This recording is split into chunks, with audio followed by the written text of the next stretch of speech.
Hey, what's going on, ladies and gentlemen? My name is Rayge, and we are back today to unpack the newest update here for Marvel Strike Force, being the Dark Dimension 8 planner. We just saw this actually getting announced in their Discord, but essentially this planner is going to help us get ready here in preparation for Odin. If this planner is already being added, it means that very soon we're going to probably get the announcement of Dark Dimension 8 beginning. But yeah, this is a really useful resource for all the past Dark Dimensions in the past, especially if you guys are trying to manage, what exactly do you need, which characters and tunes do you want to bring up. Well, this is a great way to sneak preview it, and as well at the same time help you best prepare in the game. So how do you access this planner? Make sure you guys head over to marvelstrikeforce.com. Make sure you're logged in. As you can see with my account profile there, I'm already in. Then you simply just tap on the avatar there and hit roster. It's going to populate here and give you some characters that are part of your roster, but as well at the very top is where you want to be focused on, and there's a Dark Dimension planner that you can hit, and you can see it's already pre-selected here. I've already gone through and selected my teams, but this is the preview right here, guys. So you can actually go through and select which characters you want for the respective new section. So non-legendary city villains, there's non-legendary city heroes, non-legendary global villains, we got non-legendary global heroes, and then finally we have the legendary cosmic. So if all your characters are already built up to gear tier 19, you won't see the crimson gear populate, and that's when you will see the ISO-8 purple. And really where you want to be looking at is the total materials required, because this is essentially everything that you need. Now, what is interesting in this preview is that, from the previous information that's been circulated and announced, is that gear tier 19 is not required. So the crimson gear could just be us, wanting to fine tune and maximize some of these characters. It's the ISO-8 purple resources that you want to be mindful of. And actually, to be honest, it doesn't look that bad. As you can see, I've already selected all my characters and teams here, and the bulk of it is going to be coming from my ISO-8 brawlers, but that's why we've been trying to buy as much as we can in the store. Now, what a really good sense of where your resources are going also is this very top summary. When you've gone through and added all your characters, and by the way, that's just done by scrolling all the way to the bottom, and you see that there's a selection screen here for each of the respective sections, and you can select which teams you want to be adding into this planner, and then that's going to add the resources and calculate that for you. So it's super useful for you to micromanage here, and obviously just see what works, see which different combinations you want to test out and which resources are lacking and you want to focus on. But more importantly, this summary at the very top is super useful. You can see it actually gives you all the different ISO-8 traits. So that's blaster, that's brawler, controller, protector, and then finally support. And most of the ISO-8s are going to probably be with brawlers, because brawler is the most common trait in the game. So that's where you can update it a bit and adapt accordingly to your style or what resources you have. They've also populated all the different bio, mutant, mystic, skill, and tech resources here. I don't think, to be honest, this is going to be as important. As you can see, I'm barely using any of the mystic mini uniques here, but that's just because a lot of these characters have already been built up on my roster, or we just don't have a lot of mystic characters, and that's okay, because at the end of the day, it is about the ISO-8 purple. That's going to be the true requirement to enter into Dark Dimension 8. Now, I do want to point out, you may want to review which characters and teams you're using, because the ISO-8 purple is going to be the true bottleneck, and at the same time, you don't want to be leaning too heavily into one specific trait or classification for the ISO-8 purple. For example, there's more brawlers that I could have had for this list, but I've actually personally just went through and tried to balance it as well as I could.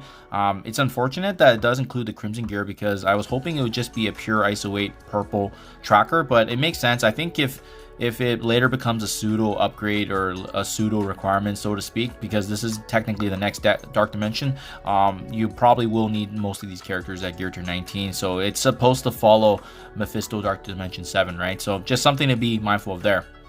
But that in a nutshell is the planner, guys. Let me walk you quickly through my teams and why I've chosen the way they have and where I potentially could see some updates. So first and foremost, the non-legendary city villain.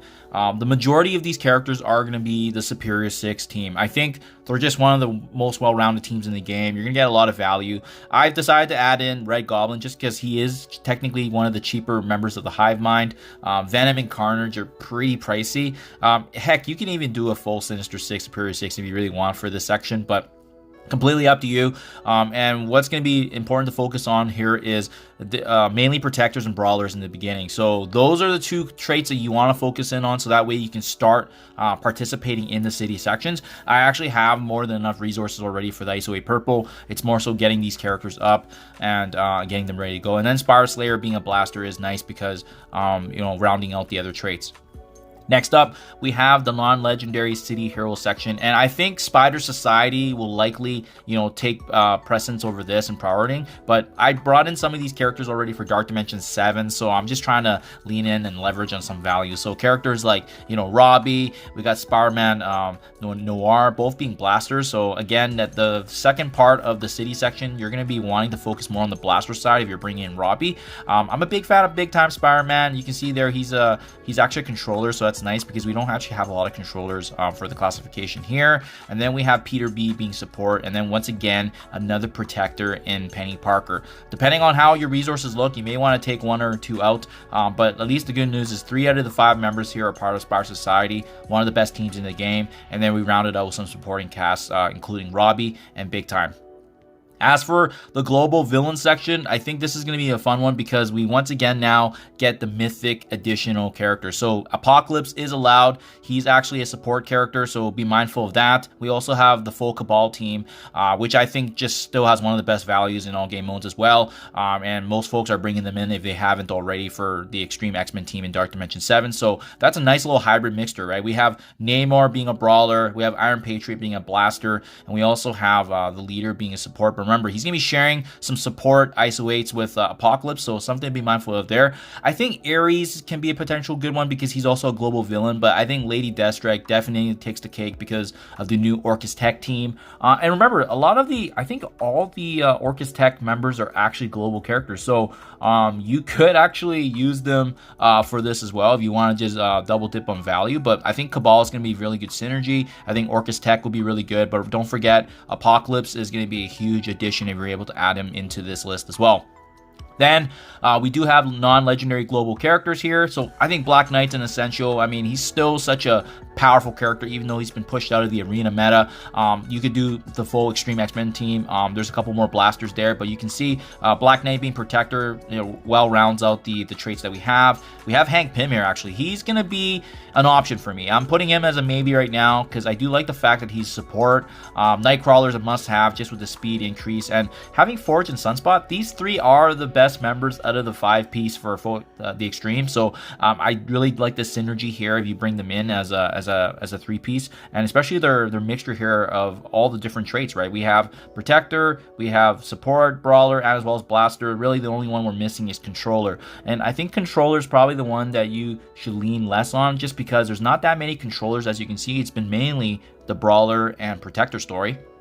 Which leads us now to the final section, which is probably going to be one of the easiest ones because we do have access to some of the other mythic characters like Mephisto, Super Skrull.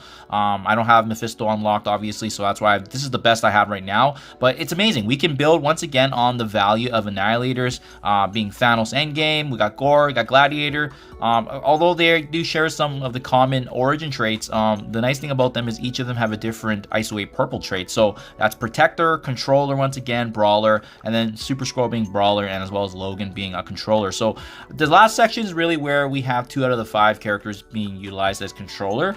So to be honest, I don't think we need to focus in on the Controller mats as much as we need to because the emphasis should be on Brawlers and Protectors, and then Blasters are sprinkled throughout the different sections that we're looking at. So hopefully this is helpful. Hopefully you guys can take advantage of finally using this tool, but it's super useful in actually seeing now, how much of these ISO-8 purples we need, as it was very, frustrating and kind of finicky to go into the game and actually selecting the inventory to see where you're at. So there you guys have it. Hopefully this is helpful. Here's to the planning, and we'll see what update comes here for Odin and Dark Dimension 8. Thank you for your time as always, and I'll catch you guys in the next one.